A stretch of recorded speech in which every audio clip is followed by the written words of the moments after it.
Welcome to the Trading Sliders Podcast. Here we go, episode number 32 of the Trading Sliders Podcast. How's everybody doing out there? I'm Bobby Puckett. Here with me in studio again this week is Kurt the Flash Bennett. What's going on, Flash? Not much, Bobby. Just looking outside watching it rain. Yeah, that's kind of what it's been doing. Yeah. We're going to get into that. Yeah. There was plenty of schedules rearranged. Yeah. But this week's guest is West Irwin, better known as Living Like Outlaws, if you guys follow him on Facebook, Twitter, Instagram. But good chance they do if you know him, because he's got like a million of followers. Yeah. He's got guys from everywhere that follow, but he's a guy that travels the world in the World of Outlaws souvenir trailer, and he's got 2 or 3 really cool youth programs going on and stuff. So this week's guest, Living Like Outlaws, and it's good that he was the guest this week with all the weather changes, and because he does little video updates, so kind of goes on with the theme of everything. Right. This week's show being brought to you by Diesel Boys LLC. We say this every week. Please take care of the people that take care of us. But Diesel Boys LLC, Brandon Hooker and them over there at Diesel Boys, they do all types of automotive truck repair, specializing in diesel truck repair. So if you need any diesel truck work, reach out to Brandon Hooker and Diesel Boys. Kentucky Clutch and Performance, been a continuous sponsor since day one. They sponsor our deep dives. If you need anything farm clutch related, tractors, pulling trucks, Dodge trucks, anything. If you got, Kurt, if you know anybody's got a Ford Fiesta that needs a clutch, the guys at Kentucky Clutch and Performance can come up with it. I bought a bunch of clutches from there, trust me. Yeah. And Speed Decals sponsors our Slider of the Week. And we're going in a little different direction on the Slider of the Week this week, because there's 4 or 5 different options. But Speed Decals, Walt, if you need anything race car related, vinyl signing, vehicle wraps, Walt at Speed Decals can take care of all that. And Crash of the Week, and boy, does he have a good one this week. I put it out on my Facebook earlier today. I shared it. So I'm trying to share the videos with the... with the Crash of the Week, so you don't have to go look for it. Yeah, well, I've actually got a Facebook group, too, for Trading Sliders. I don't know if anybody knows that or not, but I have one. So if y'all get on that, I'll try to post those videos on that if I can. Yeah, but this week's Crash of the Week is a good one. So and it was a good video. So, but Crash of the Week being brought to you by D.O. Handyman and Remodeling. If you need anything handyman related, windows, vinyls, fences, decks, trim, anything handyman related around the house, give David at D.O. Handyman a call, 812-989-5002. Yeah. So, like we said, each and every week, take care of the guys that take care of us. They help us get up and down the road.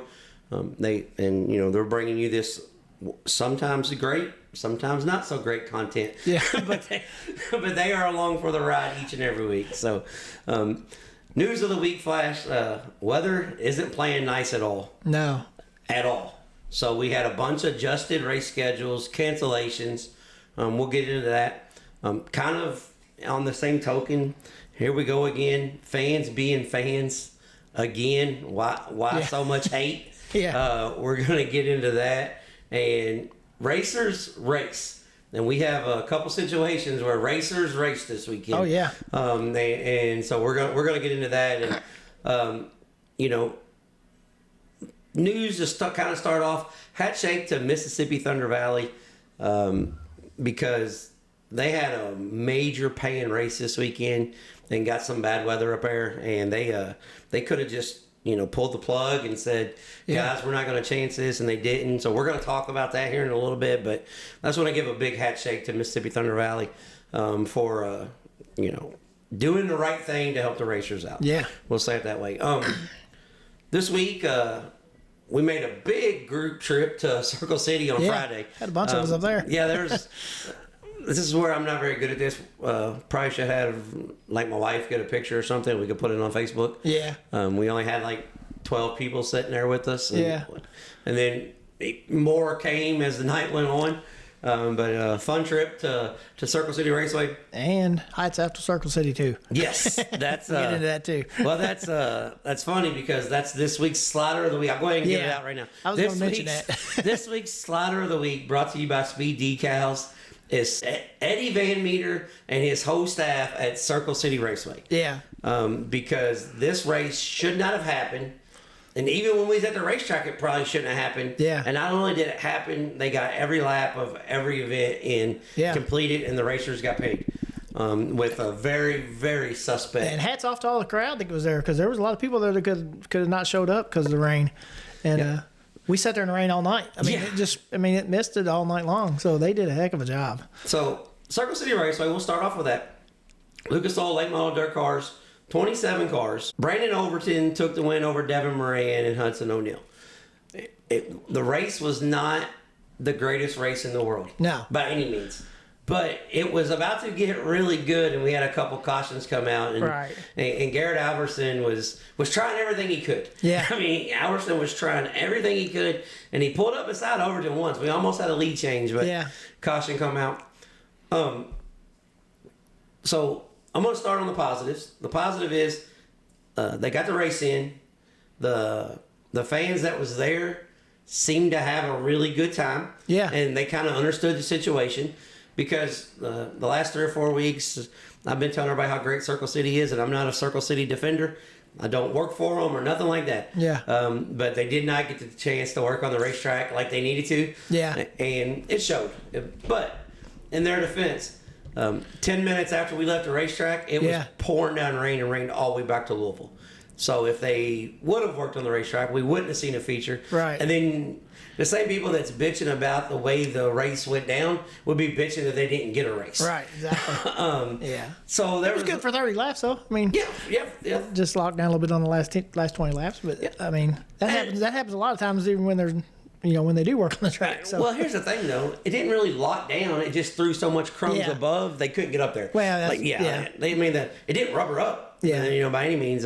But when I first got there, there was a lady sitting behind us that I don't even know who she is, but she told her husband, I could tell she didn't want to go. Yeah. She did not want to be there. She was pissed because they're going to rain out. Okay. She said, my race pass. She pulls it up. And she goes, they only got 27 cars.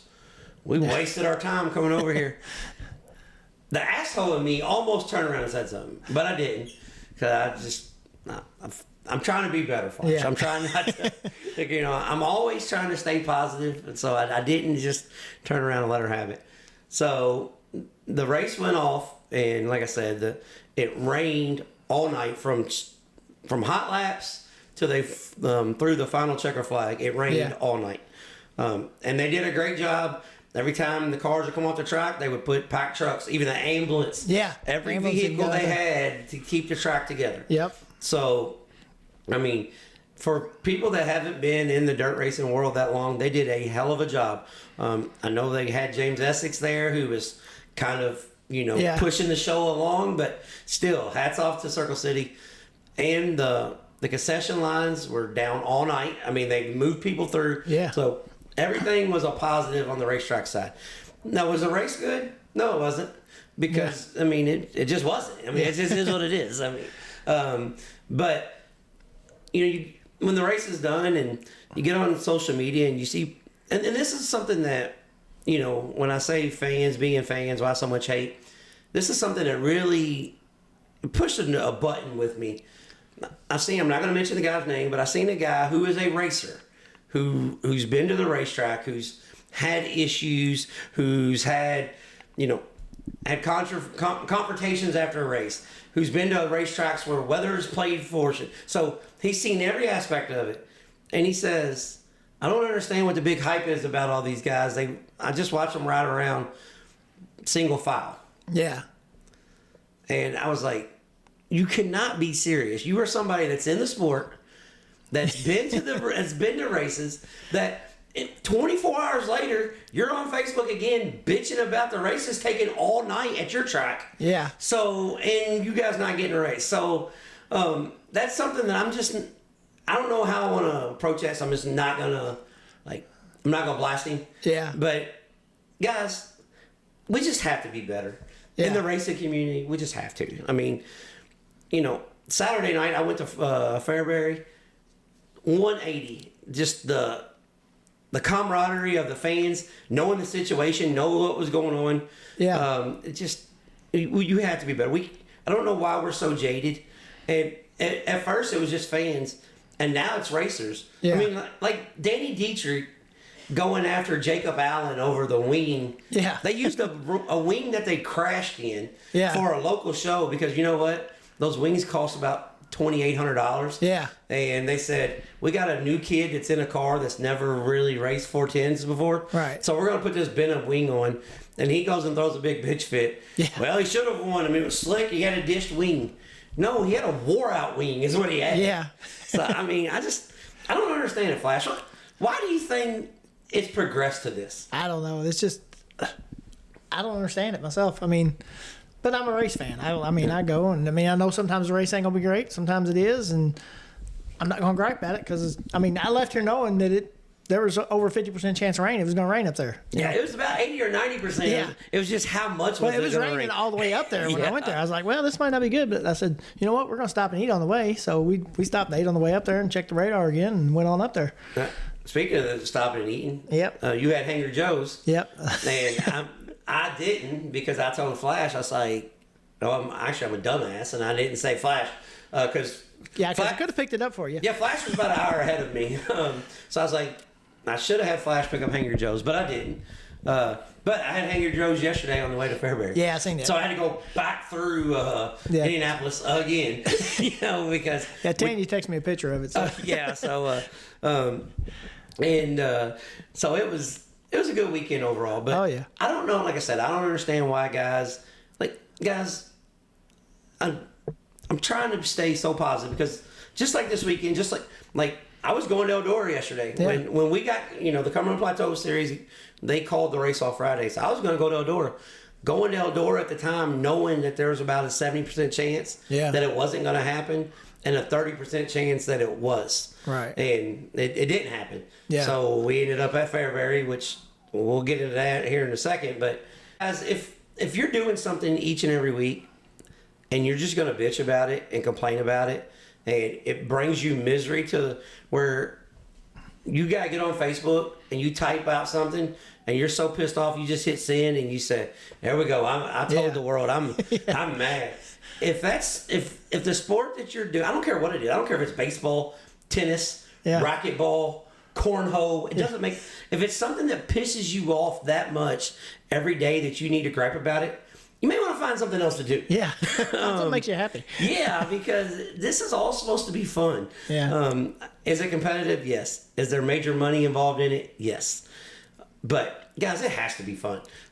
So that's just, I didn't really want to give no gripe or anything, but I seen a bunch of stuff like that. I mean, But on a positive note, though, the stands were pretty packed up there at Indy. And everybody knew it was going to rain. They were still paying to get in while it was raining. Yeah, and paying to park. You could have watched it on TV, which I thought was really cool that many people actually showed up, Yeah, that's here's the thing, and we talked about this a few weeks ago. If it's a major series, like Eldora had a good crowd Friday night. Right. If it's a major series, I mean, people are going to come to the event. Yeah. I mean, they want to be a part of it. They want to see it. Right. Just like. And the promoters need that because a lot of times these big races, that's what fuels their rest of their race year. They get a lot of money off that to be able to make it the rest of the year. And even Devin Moran in Victory Lane said, I don't know who the promoter is, but thank you. Yeah. Because he did put it. That was a big paying purse. Yeah. And he put his neck on the line, and for this going forward, the way that the track hurried up and got the show in. Yeah. There's going to be race fans. I talked to two guys last night that were from Pennsylvania. They did what we did. They made it over to the other racetrack because they got races got rained out. But that was their first time in Circle City, and they're both like, well, we'll definitely go back because they got the race in. Yeah. They're coming and traveling for the whole Illinois Late Model Speed Week this week. But right. But yeah, they were two fans I talked to last night. From Pennsylvania. This is their first time there, and they were highly impressed. Yeah. And then I said, well, I kind of wish you guys would have got the full Circle City effect, but still, hats off to the guys at Circle City for taking care of the race fans and getting the race in. Yeah. And one more thing I want to say about that in the Super Stock feature, I don't know what Isaiah Sasser has figured out. Yeah. But that car is on go mode the whole time. Yeah. And I feel sorry for the boys at Brownstown this year. Yeah. That car was hooked up in the slick. Yeah. It was a different kind of slick. It was super slick. Yeah. And it was hooked up. So he was rolling. Yeah. Hat shake to Isaiah Sasser for real. One thing about Friday also, Eldora, Let's Race 2, the USAC and World of Outlaws. This was one of those split, nobody's playing nice. This was a split TV viewing deal. So if you wanted to watch both of them, which kind of made it really a pain in the ass with us being at Circle City and me trying to keep up with everything. So I just did it when I got home. Yeah. Usually I'm good at keeping up with 2 or 3 different things, but hell, you didn't know who was running what, when, where. Right. And if you blinked your eye at Circle City, the next race was on. So exactly. But World of Outlaws sprint cars, they had 34 cars. David Gravel took the win over Donnie Schatz and Cole Macedo. Cool thing about this race was it was Dusty Flash. Yeah. And there was some fans complaining about this, about fans being fans. They were complaining, Eldora's a dust bowl, and then the next night they canceled. The track needed water, or it should have been, Yeah. All right, guys, I'm going to explain something to you. For somebody that's been around this a long time, Eldora knew rain was coming. So they had the track packed in super hard, knowing it was going to be dusty. Right. But it did slick off and blow off, and they could race. But they did that because the rain was coming in, and they were trying to get the race in Saturday. Yeah. If they juiced the track up Friday, there's no chance of getting it in Saturday. Yeah. So quit being so damn jaded all the time. Yeah. I don't know, maybe just a lot of people just don't understand how it works. I mean, that's kind of maybe what it is. I don't know. I'm kind of starting to believe that. Yeah. And I think part of that might be is there's a lot of new fans to dirt racing that, they didn't grow up in it with their family. Right. So, they were NASCAR guys. I mean, it quit raining at Daytona at 2 o'clock. They raced at 3. Yeah. It's not like that over here, guys. No. Well, we appreciate you coming. We appreciate you liking it. Yeah. But it's just something totally different. It don't work that way. It might take an hour or 2 hours to get the track. Yeah. Here's a pretty good rule of thumb. Yeah. If you can't drive your car across your yard, they are not racing. Yeah. just let you know, okay? Yeah. If you're new to the sport. Yeah. If you're really wondering, man, are they going to get that in? Take your wife's car, run across the yard at 50 mile an hour. If you can drive across the yard and not get stuck and don't put, 6-foot ruts in it, they're probably racing. Yeah. If it does, there's a good chance they're not. Right. Because 90% of these cancellations has nothing to do with the racetrack. No. It's usually about the pits, the parking. We don't have multi-million-dollar facilities that have all these racetracks. All the fans have to park in the grass places too, so they'd be getting stuck and everything too. So speaking of which, it has a lot to do with more than just the racetrack service. Now, speaking of which, one negative about Circle City there, and I think I got chiggers in the parking lot. Yeah. The grass probably need to be, I'm not even going to say mowed. Like bush hog would have been a good start. Or some hay done in it or something. Yeah. So the wing sprint car race wasn't terrible.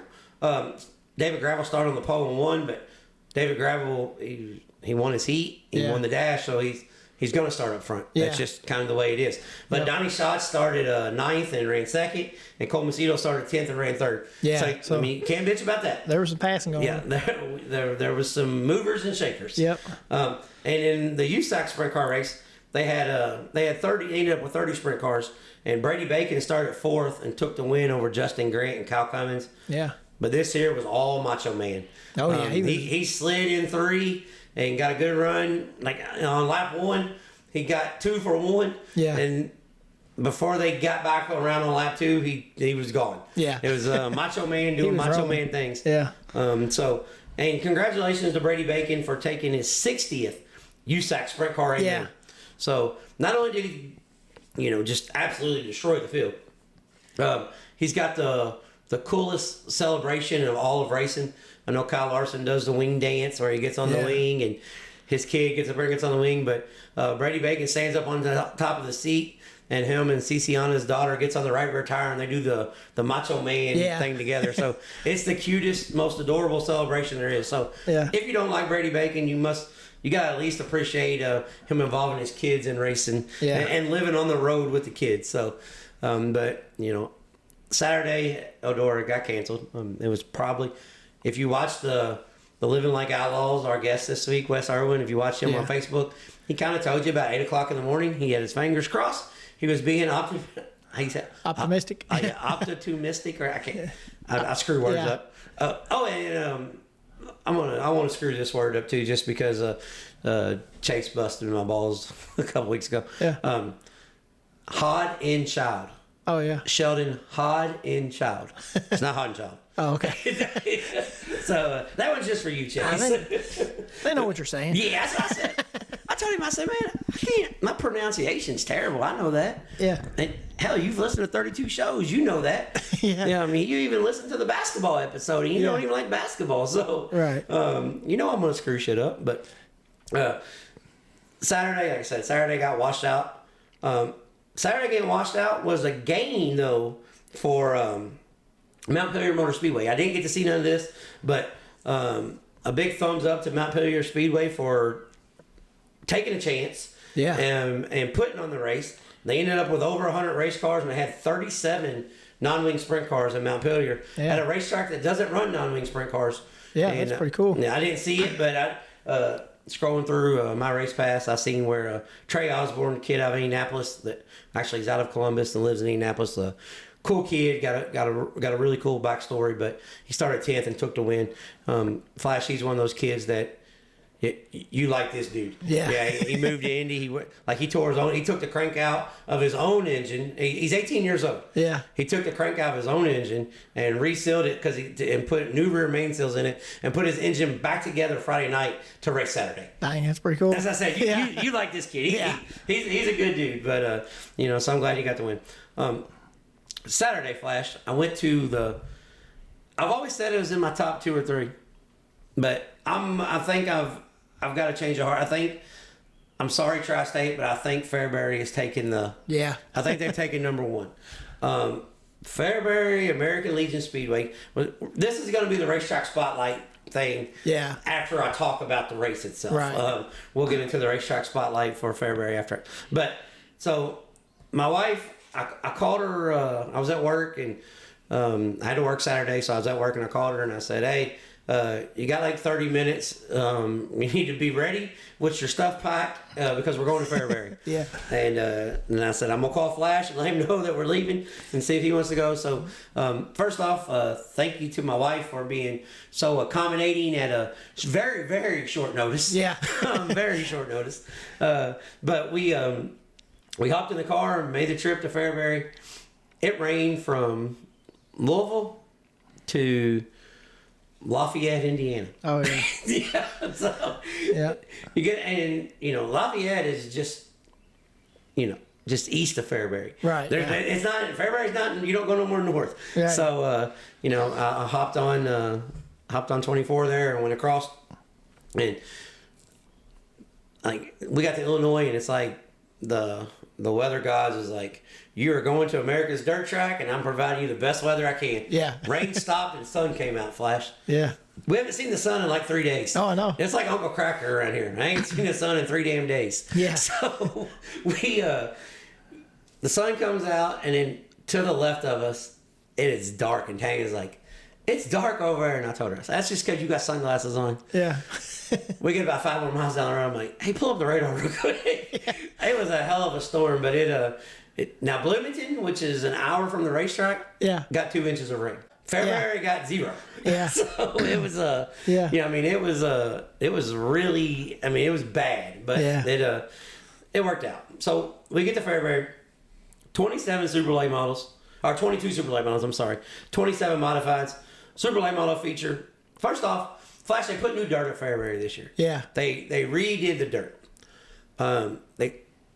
They said they put new dirt. I think they just took it off the top and put it to the middle. Right. They cut some making out of it, but they did redo the dirt. Right. And the only negative I heard of Fairbury, I did hear somebody say when we walked in, well, this is gonna suck. They ain't got no banking. Oh yeah. I think they do that every year though. Yeah, I really think they do. It's Mike Norris said the racetrack, it's a 2-year deal. Okay. So every 2 years they resurface the track. Right. But they got a big pile of dirt, so I think they just take the dirt from outside, bring it in. The dirt they cut off, they put it outside out there, to get the rubber out of it. Right. So they had a big cipher and everything. Yeah. Fairbury does it right. If Fairbury's doing it, it's going to be done right. Right. But so they reworked the track. I get there, and when I said it hasn't rained, if you've never been to Fairbury, you'd have thought, shit, they got a ton of rain. Yeah. It was mud clods the size of basketballs where they cut the track up and water. Right. and then they rode in. But Jason Fager took the late model win over Jake Little and Garrett Albertson. I feel really bad for Jake Little. I was cheering for Jake Little. Yes.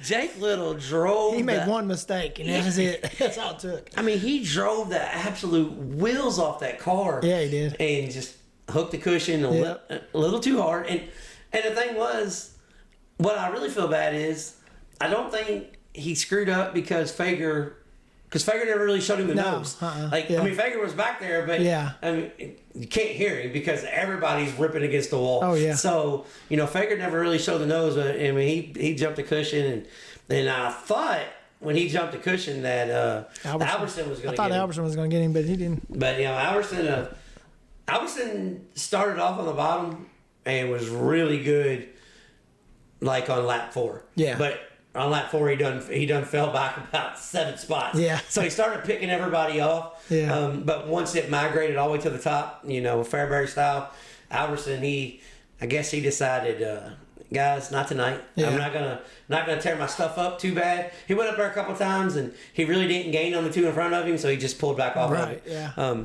Pretty veteran move. Yeah. But Fager took the win, and one cool thing about Jason Fager, after the race, there was probably 250, 300 fans that had Fager, because Fager had a souvenir trailer there. Right. So as soon as the race is over at Fairbury, it's like being at the sports dome when you was a kid. Yeah. That's the only thing they have in common. I mean, they open the gates and let everybody in. Right. And that's it. There's nothing else in common with sports dome. Exactly. But Fairbury, Fager was still back there taking pictures, and he signed, everybody's stuff. So yeah, I'm gonna say Fager was there until the wee hours of the morning. Yeah. Fager's a good dude, man. Yeah, he's a cool really cat. Is. Yeah. I'm a big Jason Fager fan.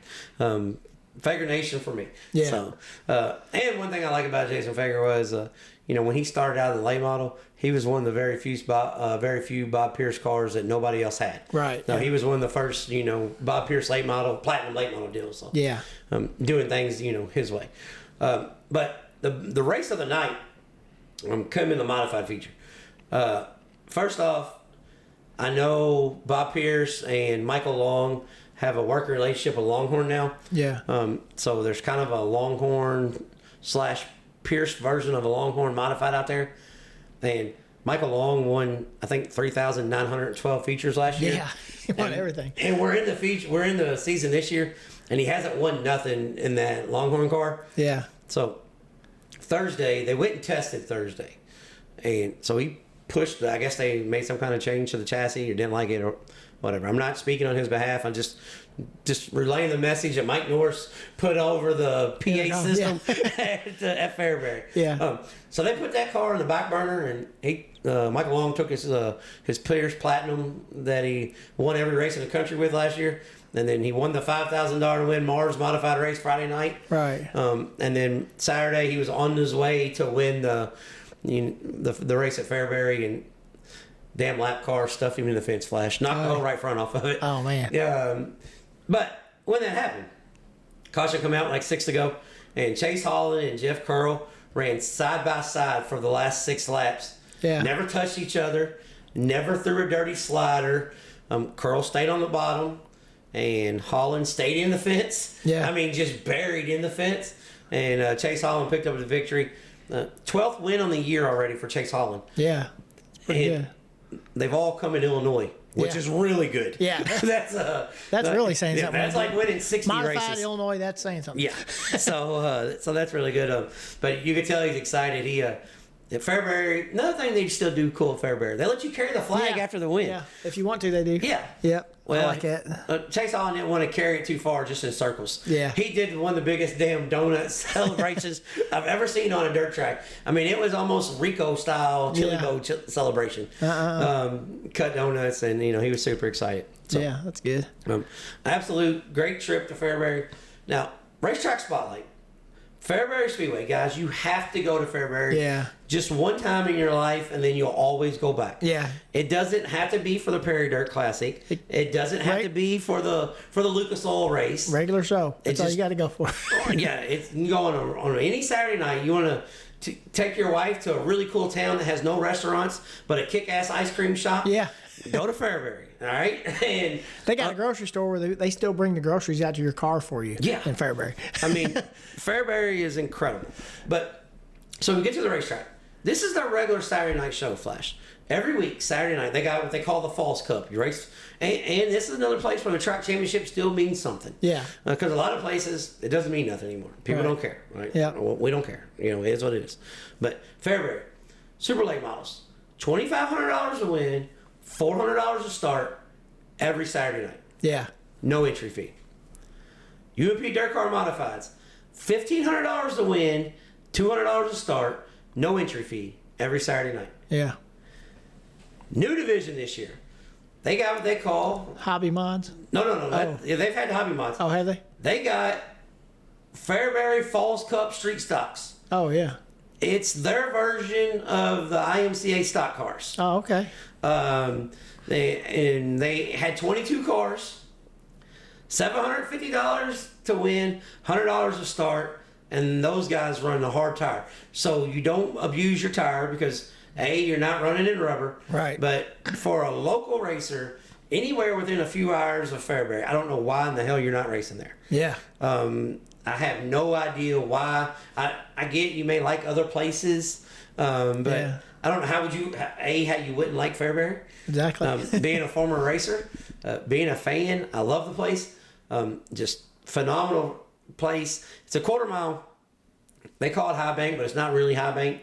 It's more of a medium bank, semi bank type track. Kind of paperclip type Yeah, kind track. of. When you go in, it's an old fairgrounds. On the front stretch, you got the covered grandstands that are from here to Indianapolis, away from the racetrack, and some people prefer that. Yeah.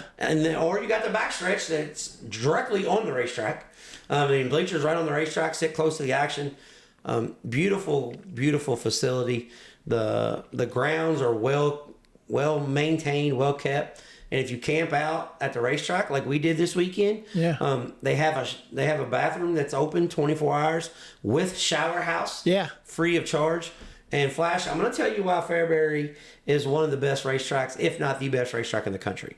I get up at 7:00 this morning because I ate a few things at Fairbury. My belly was kind of rumbling. Yeah. So no cool bathroom stories, no cool lights or nothing. But I had to go to the bathroom, so to speak. So, but I get up at 7:00 and I'm like, what is that noise? Yeah.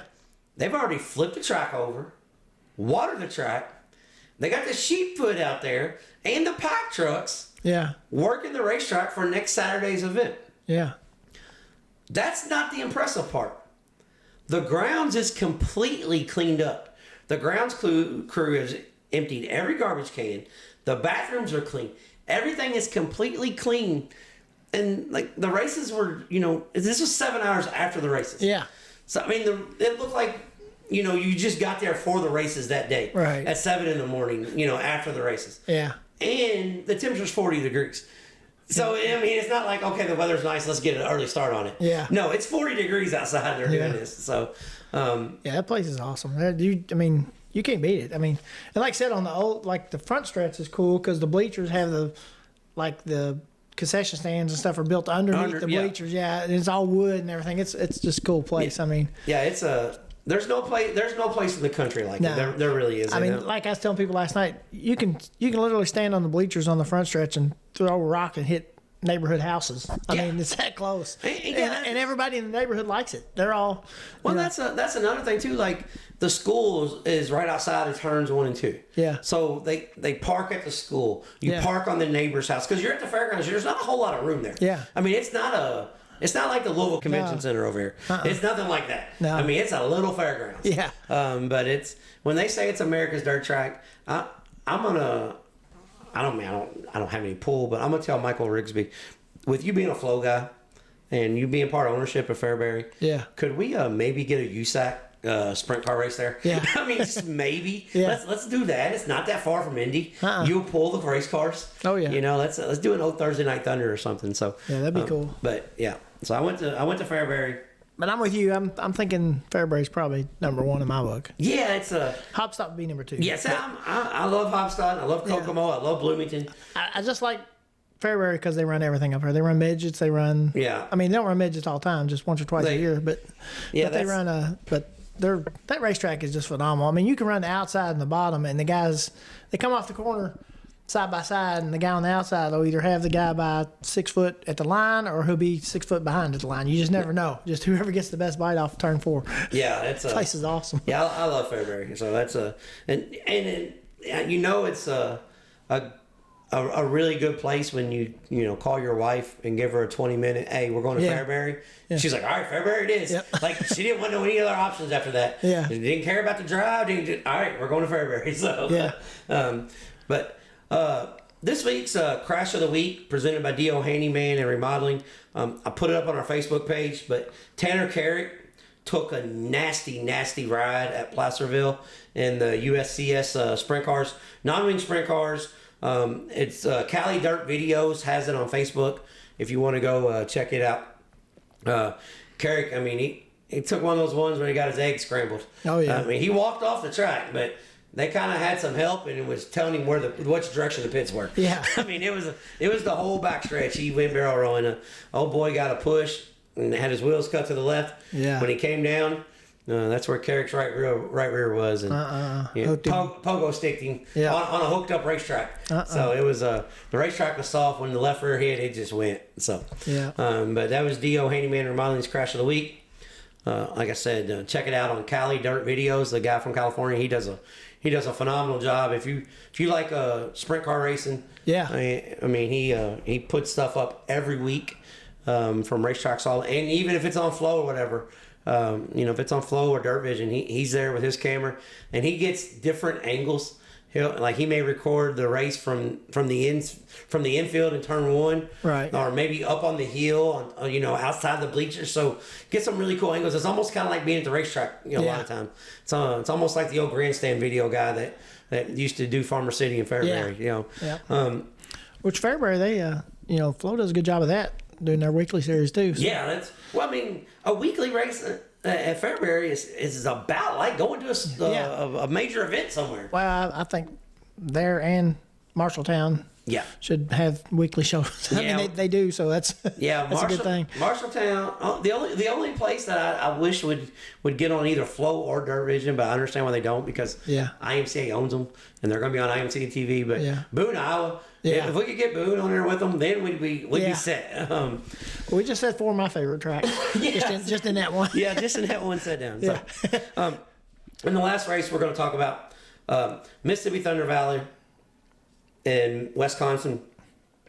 They got rained out Thursday. They're supposed to have a $75,000 to win race Saturday. Saturday night, yeah. It was going to be 10, 10, 75.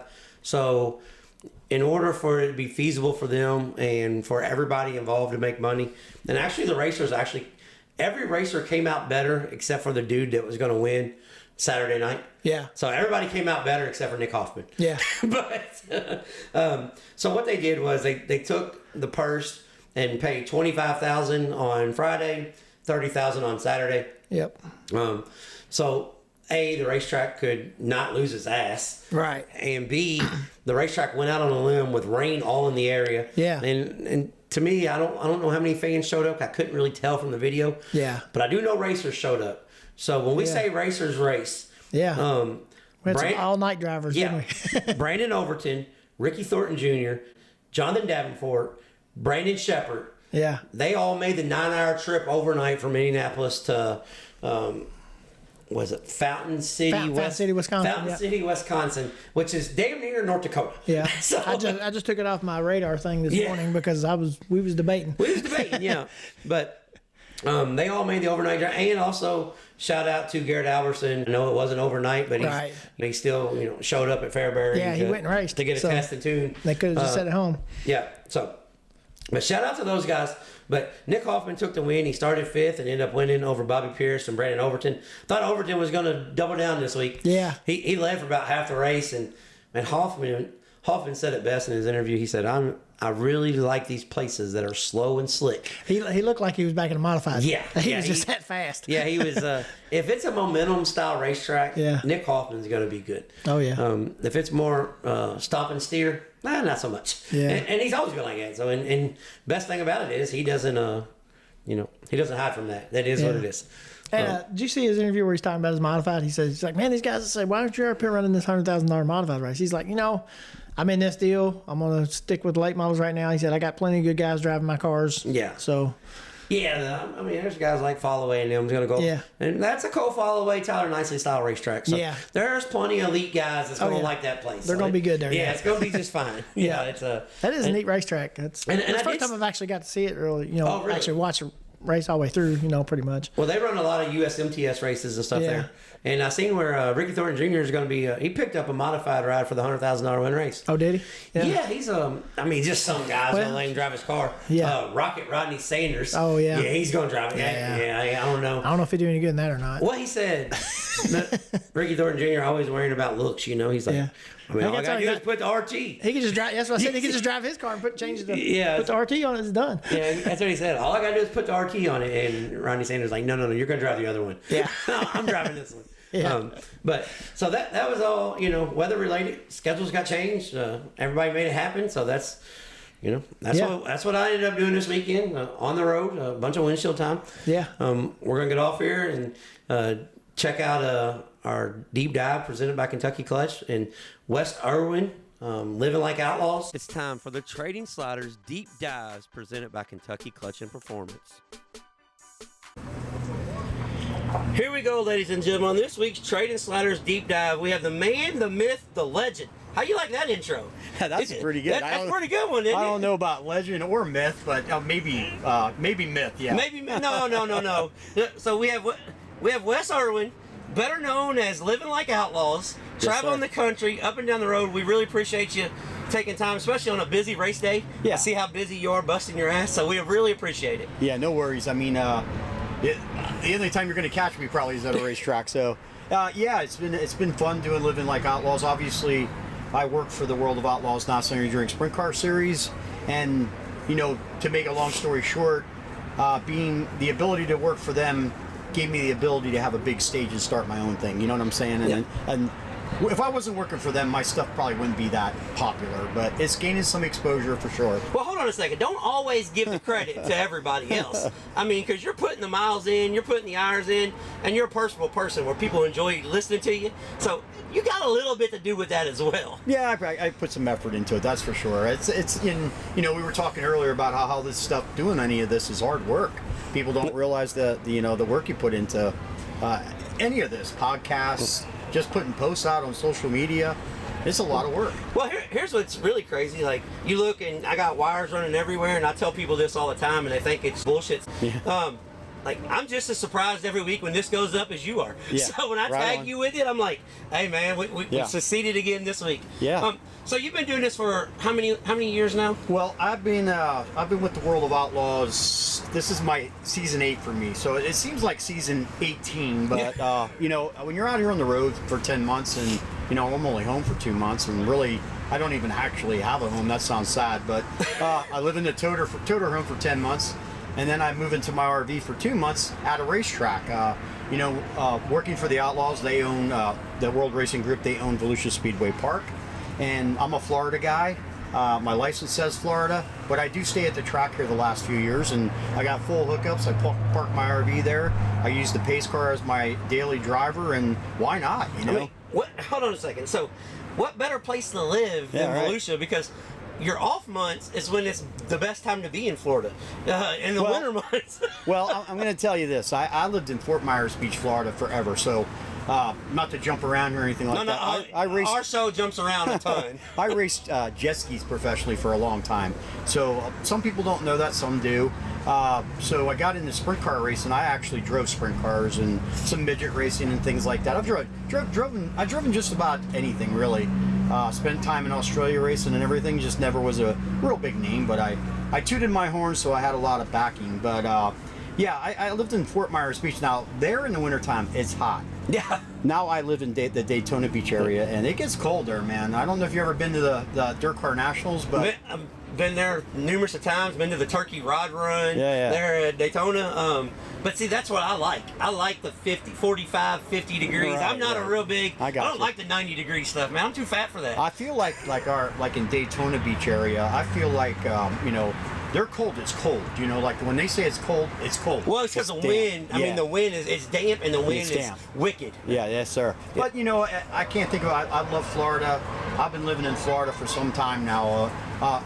Probably over half my life, and I love Florida.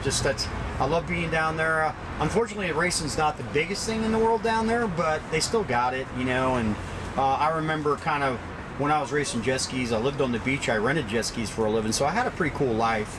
But I would travel up to East Bay Speedway and watch sprint cars, and never let that get away from my life, because I grew up around that with my dads, my uncles, my brother. You know, everybody was racing cars, so you know, I kept it in my life, and always said one day I'm going to race a sprint car once I'm done playing around in the water here a little bit. So I mean, and I got to do that, and I did okay. I mean, it wasn't anything spectacular, but you know, I can walk around and say I've raced sprint cars, and I appreciate sprint cars even a little more now that I've raced them.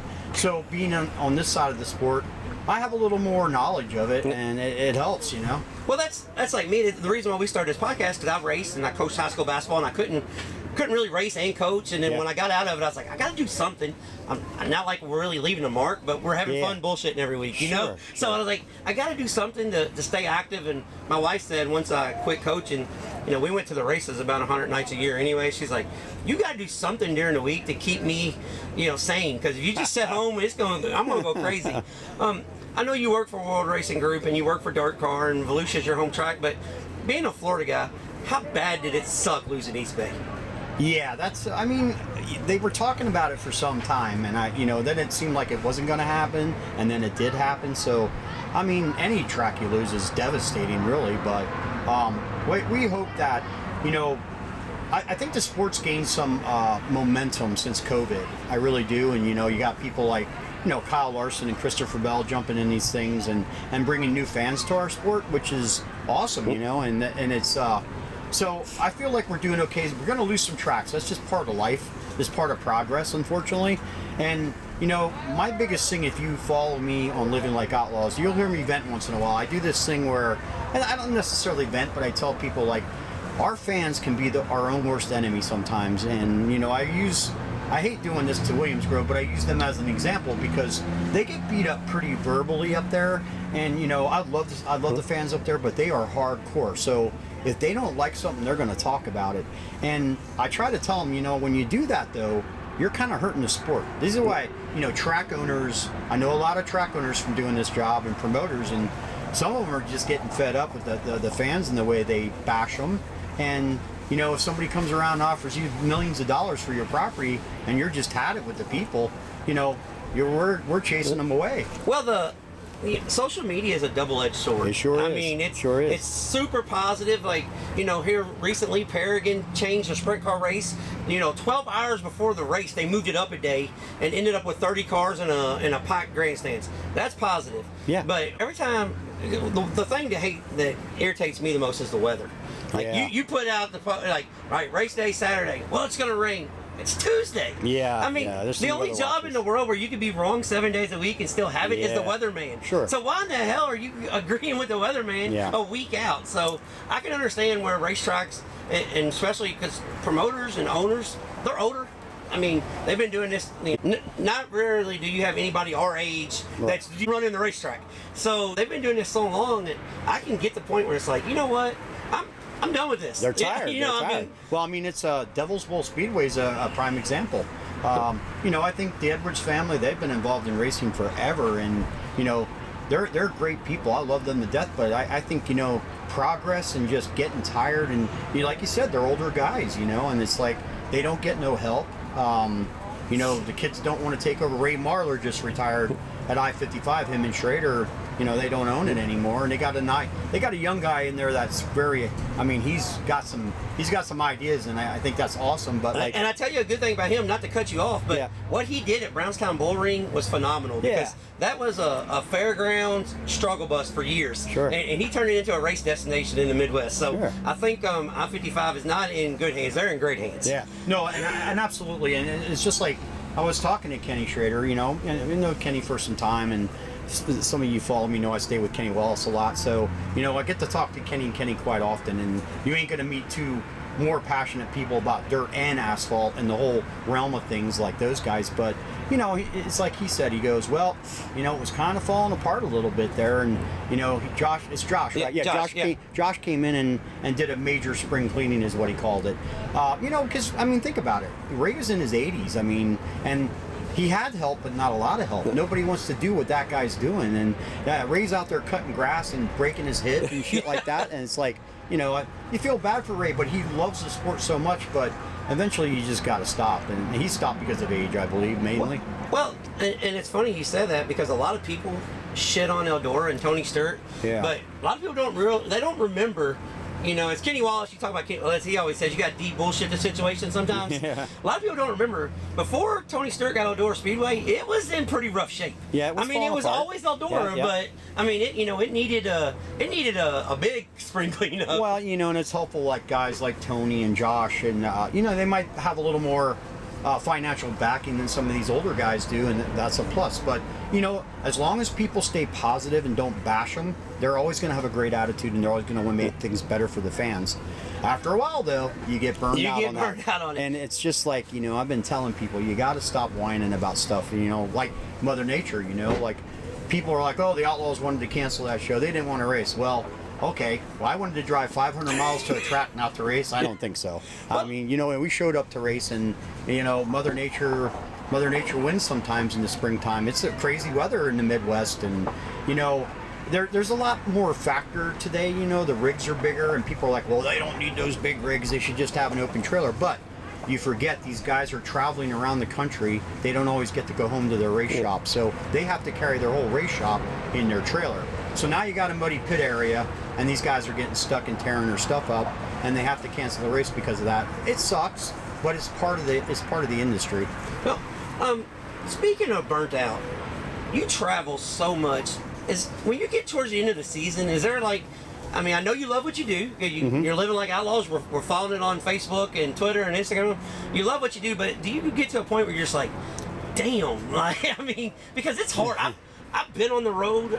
You know, I travel to almost 100 races a year with a full-time job, so I get your stress. But is it always, man, I'm living the dream?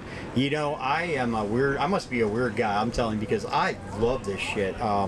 You know, people are like, aren't you tired of it? And I'm like, no, I want more. I wish we drove further and longer and raced all year round. I know we can't do that, but like, I can't, you know, I'm a beach guy. I love the beach. I love reggae music. You know, used to get in the water a lot back in my younger days, but now I'm a fat old guy, so I kind of don't do any of that anymore. But I'll sit in the beach and everybody's like, you got the life, man. You're down there on the beach in the wintertime drinking cocktails. I get bored in a week.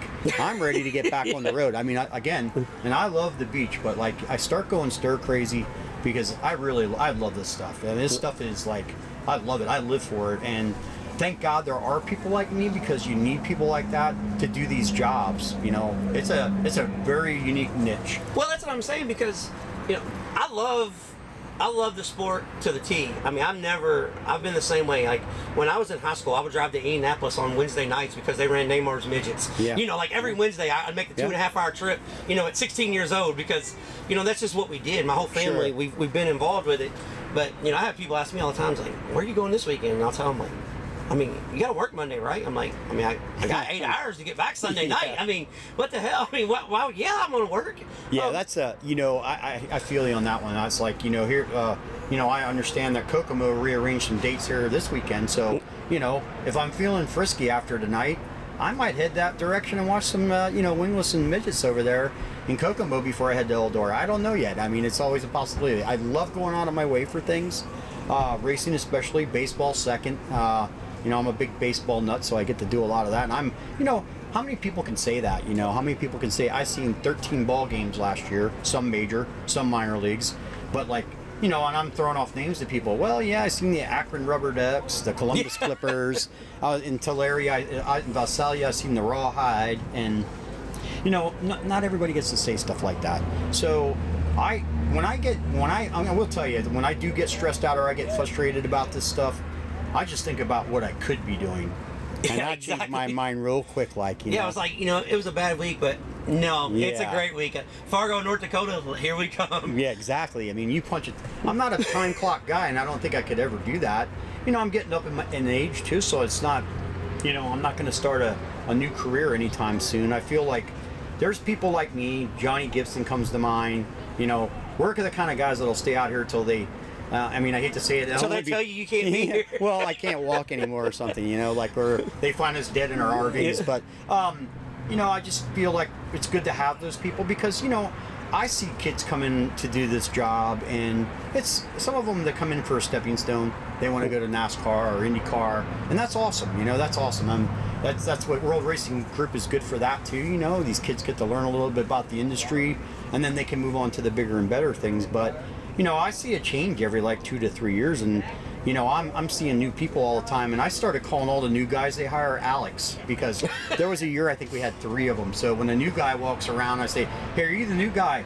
And they'll say, "Yeah, I am." I said, "Well, nice to meet you, Alex." And they're like, "My name isn't Alex. I'm Sean." But I just call him Alex because that's how I'm going to remember him. But again, you need people, and there's some people like Ray Marler and the old school guys. They set the path, and if they can find one guy that's going to be just like them, and that would be like a Josh, and they're going to carry the torch. But these keeping young people involved in our sport is probably one of the hardest things I've ever seen. It's not like it used to be. I feel like when I was a kid, you went to the races, you loved being at the racetrack. You wanted to get there at 8 o'clock in the morning, and that's crazy, but you wanted to be there. You never wanted to leave.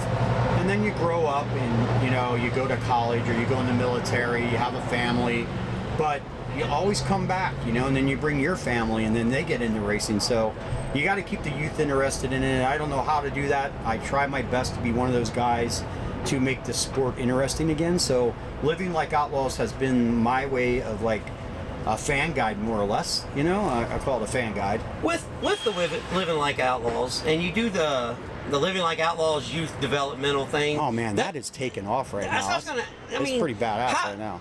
Where did you come up with that idea first? Because I'm a former basketball coach, so I've always invested in kids. And what I like is you can tell it's natural. Yeah. Parents aren't pushing them what to say. Exactly. And they're just kind of like kids being kids. Yep. But they're being kids about the races. So how did that come about? Well, again, thanks to being in a job like I am, I knew I had a very good chance of growing my numbers in social media because I work for the Outlaws. There's not too many people that can do what I'm doing. Obviously, there's nobody that can do what I'm doing. So what I'm doing with Living Like Outlaws is very unique, and it's the only thing in the world of its kind, because there's no other Wes Irwin running a merchandise trailer for the World of Outlaws. So, I thought to myself, I got this big stage and I want to help people, and I can't think of better people to help than kids that are getting into racing, And, maybe 5 out of 10 kids remain in racing, some of them won't, but maybe they'll learn some things, like we had a girl, Abby Gunter. She was running some outlaw karts, and she was on my program for a few years, and she stepped away because she stopped racing, but now she's interested in the media side of things, so she's staying in the business, and that's what we do. These kids that I pick are hand-picked pretty much. I don't, I could tell you I have probably 15, 20 messages a week. Hey, can I get my kid on your program? Well, it doesn't really work like that, and I can't have that many kids because I'd love to say yes to all of them. Well, yeah, but you can't cater to the ones you have. If you have 30 kids, you're not going to make these kids important. So we have 16 kids on the program, and half girls, half boys. They range from 5 years old to 15 years old. I think my oldest is 15 right now, and they come from all walks of life, demographics. They race different kinds of cars. Some are in, obviously, the little things, the quarter midgets. Some are in full-size sprint cars now. Some are in modifieds. It's all different racing and all different disciples, and I like that. I like to keep it unique. So what I'm doing is they're doing videos for me, and we share them on the page, and we're trying to gain them some exposure and get them fans and make them almost like a reality show. Yeah. And that's what this is about. Well, and it's awesome too because I seen I think the last one, or maybe it was the one before then. It was a couple weeks ago, and the little boy was like, "We went and raced in, is it Iowa?" Like he's asking his dad as he's holding the camera, and he's like, "Yeah." He goes, "I've never been there before." It was so cute. I was like, man, this is super cool. Like, I've been following this for a couple of years. We met. I know you meet people all the time, so you everybody knows you. You don't know them, but I probably met you 5 or 6 years ago at Lawrenceburg Speedway, and it was because of the hair that you stood out. I was like, it's like, man, he's living the life. And then I started following. I'm like, holy hell, he's really living the life. Yeah, Like, this is, I guess you could say I am, and I'm proud to have that lifestyle. And there's some people that say I could never do that, and that's right. That's not for everybody. It's definitely not for everybody. Yeah. But the living like Outlaws is, as it's growing. I know you said you're going to look at getting some merchandise. Yeah.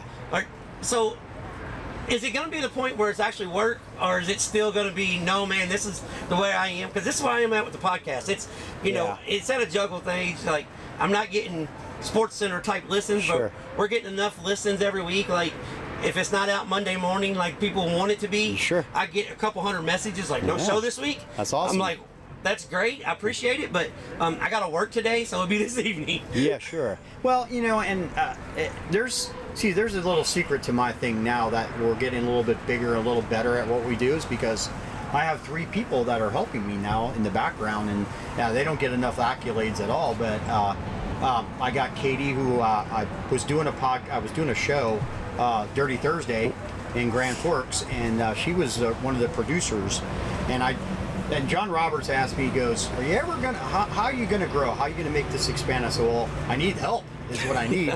And she's standing in the background, jumping around and waving her hands, and I was like, I think I found my help. Yeah. And we didn't steal her from the show, but Katie's been with me for a long time, and a young gentleman named Darren Isaacson, who's out of Iowa, loves racing. He's just he has a normal job, but like I can ask this guy to like make a video look badass, and he can do that.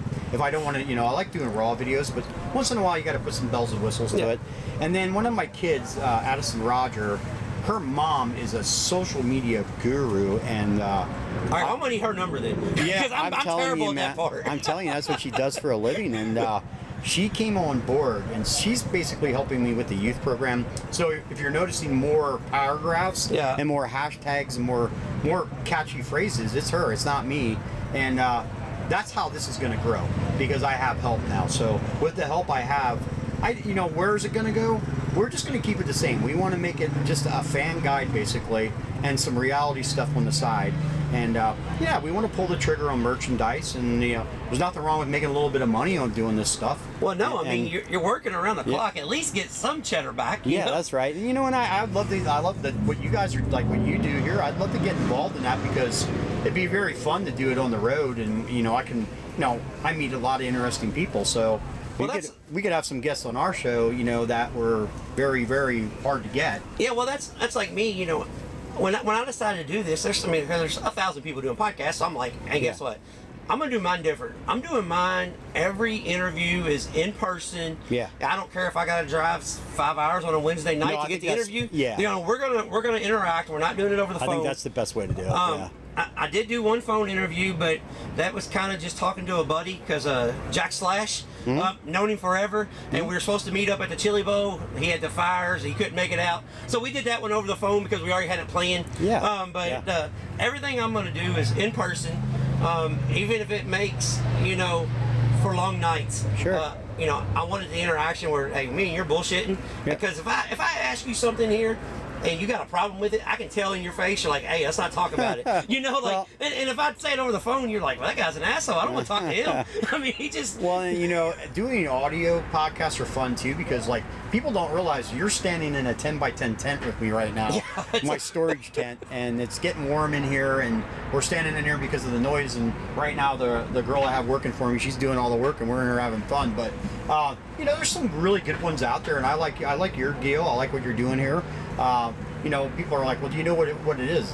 Oh, I look at everybody's podcast. I follow everybody. I just don't say much about it because I'm trying to get ideas for my own. But and you're on the road. I mean, what better is there to do to listen to something that you enjoy? Sure. I mean, and there's a lot of great people in racing doing these things. They're putting out some good content, and then there's some that are like, maybe you ought to just do something else, But then there's some that are controversy stirs, and I'm not a big fan of that. So I've had a few of them ask me to do shows with them, but some people I feel just want to dig the dirt out of something. They want you to say something. They kind of want you to pull the trigger on something you regret saying later, or they reword it. So I watch everything. So I know about your deal. You probably don't know that I know about your deal, but I did one with Shane Stewart's doing one with Snow Gidding. Yes. Those guys are awesome, man. So when we were in Oklahoma, I stayed I stayed with Shane over at Port City before we were supposed to go to Arrowhead, and I stayed at Shane's track before, and Cody Cordell from ASCS, that we own them now, and he brought me down the company truck, so I had wheels, and I went and did their show with them. And it's kind of funny, they had tornado warnings going on all around me, and I said to Shane Stewart, I said, should we be worried? He goes, nah, this happens all the time. It's Oklahoma, man. Yeah, so we just, I was in somebody's race shop doing the show with them. They call it bench racing. What do they call it? It's something lounge. Yeah, Racers Lounge. Yeah, something. They call it something. That's their sponsor. Yeah. Lumber or something. The Lumber Lounge. Yeah. But, and I'm starting to follow that more, and I was like, he pretty much snow said, and he got some good equipment. I see that, and he pretty much said, our podcast is just a bullshit session. Yeah. And that's exactly what it is, and it's fun actually. So you got to have those two. Well, that's that's what I tell everybody. Just this last week I did Tyler Nicely. So somebody that on the road because of they run in the World Racing Group, and he's like, I'm not really big at doing interviews. I said, do you like sitting around the table bullshit? And he's like, yeah. I was like, well, all right, we'll be perfect because I don't really ask the right questions. I just talk about racing. Yeah, I talk about what you do, and I try to bring light to you, and hopefully people like it. If they don't, okay, on to the next one. You said the perfect thing to me. You said your shit's all over the place. So that's perhaps perfect guess for that, because I could talk about a million things, and obviously I see a lot of things, and you could do a 3-hour show with me, and you wouldn't run out of content. So I am very, very lucky to have the job I have. I feel some people look at it like, oh, you're just a circus clown, blah, blah, blah, carny life. But there's more to it for me than that. So, I love this world. I love this sport. Of course, there's bad people and everything, I mean, I could be involved in a chess club, and there'd probably be somebody you don't like. But this sport is big, and it can be bigger. And if I can, help just a little bit change that going forward in the future, I feel like, my goal, I have one goal, and that's it. I want to be inducted into the Hall of Fame, man. Yeah, that would be badass. Well, here's the thing. Your contribution to the sport of sprint car racing, it's to outsiders, somebody walking in and says, hey, it's a carny life.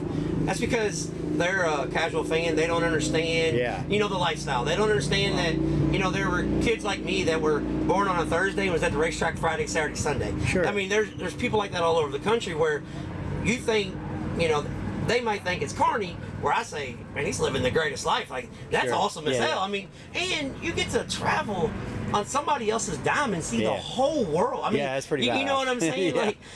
There's people that say, man, I wish I could go to California one time. You're like, well, I'm going twice this year. Yeah, I mean, people, you know what I'm saying? So I've seen a lot, man. Yeah, a lot. I really appreciate what you do, and I love what you do with living like Outlaws, because it gets you. It's just enough glimpse for people wanting to come up, and you got the. What's it? The nearly world famous selfie, or almost world? The almost famous Suvi selfie. Yeah, it's like, just those funny little things you start back in the day, like when I do my laundromat pictures, people just love that. When I first started doing it, I'm like, well, this looks stupid. Yeah. But it would get like 600 likes. I'm like, well, we'll keep doing it. We'll keep doing it. But I just kind of make fun of laundry. But I put my head against the dryer and take a picture, and little hard to do. I've always had some kind of partner out on the road with me as far as hanging out with them. Kind of been solo here the last 2 years, but I started hanging out with followers more than anything, and I'm having fun doing that. I spent a whole week in Jacksonville. We were just raced at Jacksonville Speedway last night, and I love that little bull ring, and I like this Tri-State Speedway. Tommy and his family do a hell of a job here. This place is clean. It's always fun, and he gets it done. I've been to 328 racetracks, and it's in my top 3 all around the country. Yeah, I absolutely love this place. I mean, there's some good racing, so you're gonna see some awesome shit tonight here. That it's fun to see all these different things and experience all these different things, and if I can help, the most I could with the Jacksonville Speedway deal. Kenny Dobson's trying to grow that. I showed up in town a little early.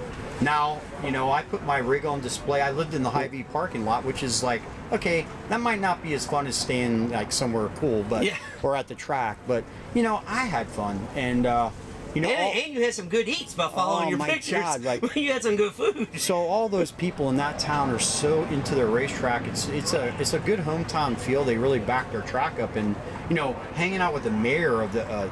He said, "Call me Buzz." I don't know, he said, just call me Mayor Buzz. I mean, just a cool dude. And Dustin, who owns the Buffalo Wild Wings there, you know, very heavily involved in the racing at the track, and, you know, friends with Kenny, and just such a kind guy. I mean, I drank and ate for free all week long, and that's not what I'm looking for. But you can't beat that, though. But you can't, exactly, you can't beat that.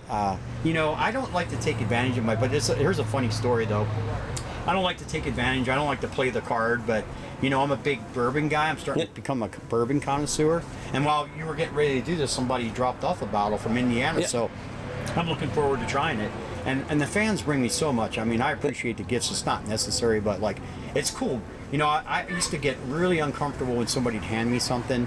And I told Kenny, my buddy Kenny Wallace, I said, man, I don't know what to do when they do that. I feel like I got to give them something. He goes, shut up. He goes, they just want you to say thank you. He goes, you already did something for them. That's why they're bringing you a gift. So just say thank you and take it. So now I do. I open them with, I open my arms out wide for gifts. But come in, please. So Buffalo Trace is one of my favorite bourbons, like many people, and it's hard to find. And well, it's hard to find for you. I'm from Louisville, Kentucky. Yeah, so it's not so hard to find. And I know they had a little devastation there. Yeah, it was bad. Yeah, that's too bad. But you know, you can get it, and sometimes you can't. Well, we were getting close to the Dirt Car Nationals this year down there, and I kind of ran out of time. And some of my liquor stores down there that I frequent to get stuff, they didn't have it. And I was like, oh shoot, you know, I'm out. And so I said, you know what? I don't mind playing this card once in a while. I'm just going to do it. So I put a picture of an empty bottle on my page, and I said, uh-oh, what am I going to do? I had 4 bottles that week. So that's a good week. Yeah, that's a great week. Well, here's the thing. You're doing so much for other people when they show up, and, you know, just like me, like, I appreciate you taking time out of your schedule. I mean, we could do this all night. We could talk until hot laps, but that wouldn't be fair to you. It wouldn't be fair for the people that's coming to see you. So, you know, I really appreciate you taking time. Living like Outlaws, cool as hell concept. Yeah. And doing the stuff with the kids, man, that was one thing that I was like, you know, because we interview racers, promoters, drivers. I mean, we're trying to get every aspect, and I was like, I got to get West on because, hell, I'm living like an outlaw, basically. I mean, you know, I'm pretty lucky. My wife, she doesn't say much for 23 years. That's hard to find out there, bud. I'll put it to you this way. If she's bitching, I usually deserve it. I don't tell her that, but, you know, I just go ahead and say, go ahead and give it to me. Well, you know, and then you hit the nail right there. For me, it's getting younger people, kids into the racing, but also women. Like, we need to see more women in our sport. I will back these women drivers, these children that are girls that drive for me. You know, some of them have some talent, and there's 2 in particular that I keep an eye on my kids, and you end up loving these people, their families. You know, I watch these kids grow. Some of them have been with me 4 years now since I started it, and I'm watching them grow up, and they grow up fast. Oh yeah, real fast. And it's like it gets emotional a little bit, but like there's 2 girls in particular in my youth program, actually 3. I feel are probably going to go pretty far in racing, and at least make an attempt of it. So I'm going to back them, man. You know, like I feel like that's what we need to do. I love those kids to death, and they mean a lot to me. So it's not just, you know, me trying to grow numbers on my page. I'm trying to help them grow their numbers and make them a household name. So, you know, I'm a 7-year-old kid, and I'm going to be a superstar someday. He's already got a head start on doing interviews. And talking to people, you know. So, well, like I said, we really appreciate what you're doing. The man, the myth, the legend, living like outlaws, giving back to the race community. And if you see him at the racetrack, come get your nearly world famous, almost world famous, almost famous Suvi selfie. You can get it with me. Yeah, come get your selfie with him, man. And follow him on Facebook, Instagram, Twitter. Even if you're a casual race fan, some of the stuff you see during the week is actually what's better than the racetrack. Sure, sometimes, So we really appreciate it, and I said, thank you, Wes. Thank you for coming on. Yeah, no problem, man. This is cool. I like doing stuff like this, and I appreciate you too. Thank you. Yeah. There you go, Flash. That was Wes Irwin, living like outlaws. Man, what a cool individual. He's living a life that most of us would love to have. Oh, yeah. I mean, traveling up and down the road on somebody else's dime. Yeah. Go to all the races. Yeah, get to go to outlaw races. And, I mean, like, the World of Outlaws is not rolling up into some shabby racetrack. Oh, no. He's going to the best racetracks in the country. Cool dude. We really appreciate Wes taking time, especially on a busy race weekend. Yeah. I mean, super busy race weekend. You know, he mentioned it when we're talking about it, you know, in the interview. we were standing beside the souvenir trailer in the souvenir trailer tent. I guess the overstock with all the totes. Right. It was about 9,000 degrees in there.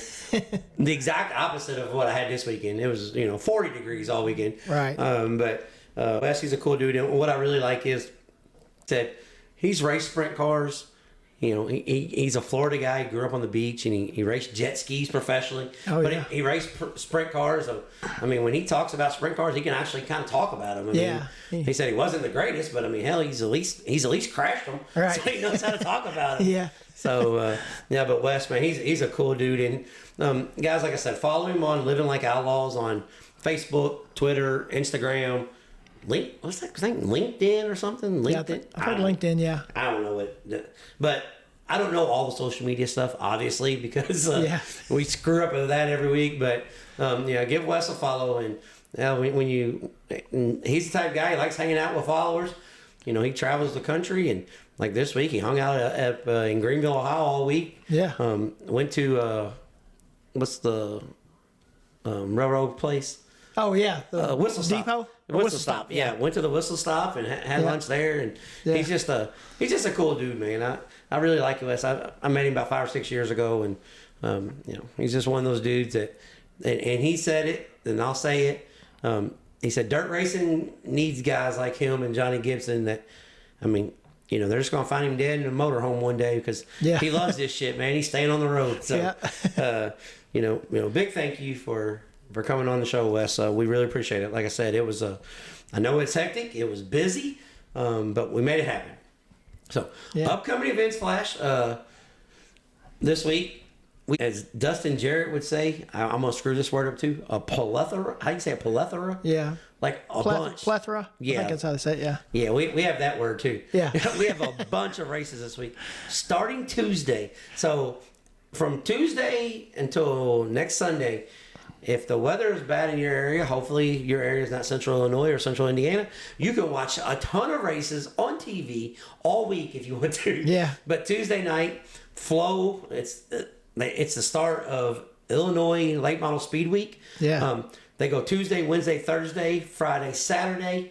Every race is at least $20,000 to win. Man. So this is a real Late Model Speed Week. Yeah. That's a real deal there. Yeah. Tuesday night, Flow Late Models. Are $20,000 to win at LaSalle Speedway. It's on Flow. The undercard is, I think it's $1,200 or $1,500 to win. UMP Modifieds. Yeah. And I know a bunch of modified guys are going out and running the whole Late Model Speed Week with them because they're running modifieds in conjunction on every event. So, right. That's pretty cool. Yeah. But that way the guys can plan. Yeah. That's I know Blake Brown. I know a lot of those guys are friends with some late model guys too, so they kind of all get to hang out together, for the week. Well, that and everybody's got a connection with somebody. Right. So they all go back to their, like I'm sure Shane and Bab will have 15 haulers at a shop this week. Yeah. So that everybody kind of, yep. they just use each other on the road to make things go around. But Tuesday night, it's on Flow. Wednesday night, on Flow, Spoon River, $20,000 to win. And I think they got modifieds and crate late models as well at Spoon River. Spoon River's a good track too. Yeah, Spoon River's a big track. Yeah, it's the biggest track. Well, I don't know if it's the biggest track in Illinois, but it's close. So if it's not, it's awful damn close. Yeah. Also Wednesday night, high limit sprint cars are 81 Speedway in Kansas. That's on Flow also. It's the second race of the midweek money series. And then Thursday night, we got so much to watch on Thursday Flash. I'm gonna have all 3 TVs going. Yeah. I'm still gonna have to get a tablet out or something to keep up. Thursday night, Flow. One of the most badass racetracks in Illinois as well, Lincoln Speedway. Yeah. Lincoln, Illinois. $20,000 to win there as well. Also on the card, I think that's a $1,500 or $2,000 to win UMP Modified race. Marshalltown, Iowa has King of the High Banks Thursday night. Yeah. I think it's a $4,000 to win Modified race at Marshalltown. So you're going to get Marshalltown, Iowa. It's going to be on Flow also. And if you're an open wheel fan, you can turn over on Dirt Vision because the Extreme Outlaw Midgets are at Creek County Raceway in Oklahoma. This is a badass little racetrack. This one's on the list that I want to go to. Yeah. But Creek County, it races phenomenal. And you have the Extreme Outlaw Midgets at Creek County on Dirt Vision. That's all on Thursday. Yeah. And then Friday, we have a ton of options in our area. but there is so many I can't even begin to list them. So I'm just hitting the major ones that you can catch on streaming devices. Let's put it that way. Right. Friday night, Bloomington Speedway's got their season opener. USAC National Sprint Cars. Yep. If you're a sprint car fan, that's great because guess they got one other division with them. That's it, and that's the 305 IMCA Race Saver Sprints. Yeah. So you got 305 wing sprints and 410 non-wing sprints at one of the best racetracks in the country, Bloomington Speedway. Friday night, Windy Hollow Speedway is opening up with the ASCS National Wing 360 Sprint Cars. Yeah. This is probably the most talented group of sprint car racers in America as far as up and coming. Bunch of young kids that can flat wheel a race car. These are the kids that, in a few years, once they grow up, they're not flipping out of the ballpark. Yeah. But now they are. A phenomenal group. And Windy Hollow, I've seen on their talk show that they had that they said that they're expecting the biggest crowd in Windy Hollow Speedway history. Oh, yeah, probably so. They've had people reach out from over 18 states about this event where people are coming and traveling for this weekend. So Friday and Saturday, the ASCS Sprint Cars, Windy Hollow Speedway and Paducah Saturday night at Paducah International Raceway. And that's two tracks that had really busted their ass in the last month and a half to make sure this event happens. Yep. So Mother Nature, please play nice with them. Yeah. They have a lot of man hours in Windy Hollow Speedway and completely redoing the racetrack. And Paducah International Raceway getting all the water pumped out and all the mud cleaned off everything from the flood. So they can get theirs going. So that's a really, really big event for two Western Kentucky racetracks this weekend. Also Friday, Farmer City has the Lucas Oil Late Model Series, $25,000 to win, still part of the Illinois Speed Week.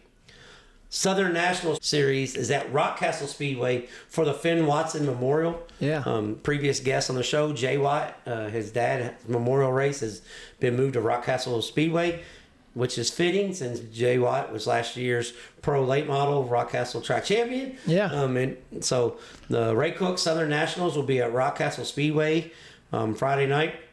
And Friday night also, the World of Outlaws Sprint Cars on Dirt Vision from one of the most historic racetracks in the country. You've never been to Williams Grove, have you? No, Flash? I have never been there. All right, Williams Grove, for it to be as big as it is, as we're bullring guys, it's badass. Yeah, it is like watching those because it's a real paperclip. Yeah, watching those sprint cars run down in the corner and then just bend it up sideways and not exit the racetrack, right? Which they don't always do that. Yeah, sometimes they exit. Yeah. But World of Outlaws Sprint Cars is at Williams Grove Friday and Saturday this week. And then Saturday night, one of the races I'm looking forward to the most, USAC National Sprint Cars are at Tri-State Speedway, Hopside, Indiana. Yeah. If you have not been to Tri-State Speedway, guys, it's a must go. Yeah. A must go. USAC National Sprint Cars are there, and I think they can run the MMSA mini sprints with them. And Saturday night, if we just talked about them, but if you want to go check out Fairbury, there's no better time than the Lucas Oil Late Model Speed Week finale at Fairbury. Oh yeah, there will probably be 70 or so late models, with probably 50 or 60 modifieds because I think a lot of the Illinois tracks are taking off that night. Probably so they're not all racing on top of each other because they race Tuesday through Thursday. Yeah. So expect a huge car count at Fairbury. And one more race I want to talk about, the Amati 68, $6,800 to win sprint car race Saturday night at Paragon. So there's going to be two really good non-wing sprint car races in the state of Indiana. Yeah. Both of them paying at least $6,000 to win Saturday night. So non-wing guys, you have your choice. The Southern National Late Model Series, and this will be on Flow this weekend, is at Brandon Hargrove's Lake Cumberland Speedway for the Johnny Wheeler Memorial. $10,000 to win there. And this is one I've kind of thought about hitting up Flash, but it's going to be kind of hard to drive past. Like anytime Tri-State races, it's really hard for me to drive past that racetrack. Yeah. But the high limit 410 wing sprint cars are at Tri-City and Granite City, Illinois Saturday night. So I don't know, Flash. I don't know, dude. Like I said, you've never been to Tri-City. Yeah. That place is Well, I bad. haven't been there since they made it smaller. I've been there when it was a half mile. Oh, okay. I've been there when it was the big track, but I haven't been there since they still made it pretty smaller. big. Yeah, it's a. They call it a 3/8, I think, but Yeah. it's still pretty big. Yeah, it was really big though. Yeah. Like really, really big. So, I don't know. I haven't decided what this weekend brings Yeah. on. We're going to look at the weather and go from there. So, Yeah. there's plenty of races in the area, and I know Brownstown, like all the regional deal, Brownstown, Florence, Lawrenceburg, everybody's running this weekend. So, Yeah. it's here. This will be the second week of May. So race season is here. You can go to the races every weekend, any weekend you want. Yeah. At least 2 nights, sometimes 3, just Yeah. depending on what you want to do. Sometimes 2 in one night. Yeah, we've done it. You can win it. Yeah. We've done that. We've done that a couple times. Yeah. I actually been to 3 in one night and only seen a race at one Yeah. time. So. Yep. And didn't even see all of them because the lights went out. Right. But each and every it's the end of the show. So I always what I need to open the show up with. Oh, yeah. It's the end of the show, guys. As of this morning, we are 517 listens away from 100,000 listens and downloads. Yeah. Yeah, that I know. If that's you crazy. think that sounds crazy, we think that sounds crazy. So after Yeah. this week, so next week we're gonna have a celebration. Yeah. Unless this show just bombs. Yeah. And then we might have to push it off a week. But yeah, we're 517 listens away from 100,000 downloads. So thank you Yeah, to the we guys thank you. that listen each and every week. If this is your first time listening, Yeah. we appreciate it. Tell somebody about us, put the word out there. And if you've listened to all 34 shows, I know we've only got 32 on here, but if you listen to the midweek race report at the Chili Bowl, Yeah. if you listen to the basketball episode Yeah. with the Hall of Fame basketball coach, however you found us, thank you. We really, really appreciate it. Because never in a million years do we think we get any kind of listens like Yeah. this. This is something that's just still shocking to us. So Yeah. word of mouth is the best advertisement. So please tell us, tell somebody about us. And if you don't like us and you've listened because of, you follow one of our guests and you say, well, they suck. Well, Yeah. we appreciate you listening and tell somebody else because they may think we don't. Yeah. But like, share, subscribe, comment, all that stuff. I got some kind of issue with my Facebook now, Flash. I can't share my own page from the Trading Sliders. So I got to make 2 separate posts. Oh, yeah. So when you see posts coming out, if you follow both pages, my personal page and the Trading Slider Facebook page, Yeah. for some reason, I can't share one off the other. Huh. I don't know. Yeah, I don't know. I have no idea. So Out of my pay grade. yeah. So, just be glad that the damn thing gets up. That's all I'm saying, okay?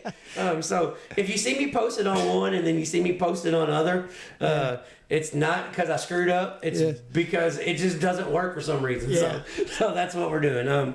But you got anything else, Flash? No, I don't think so. Just get out and support your racetracks and you can. I mean, with all this rain going on there, these guys are going to want to get to race. They want people in the stands, hopefully. And look, all they did was juice the track up. Yeah. So whatever track you go into is going to be hammered down. Probably gonna hammer down this week. Yeah, it's gonna be gonna be good. hammered down. Yeah, you're gonna throw them over your shoulder and find out who the big boys are. That's right. So, but we really thank you for hanging out with us each and every week. And until next time, we'll be Trading Sliders.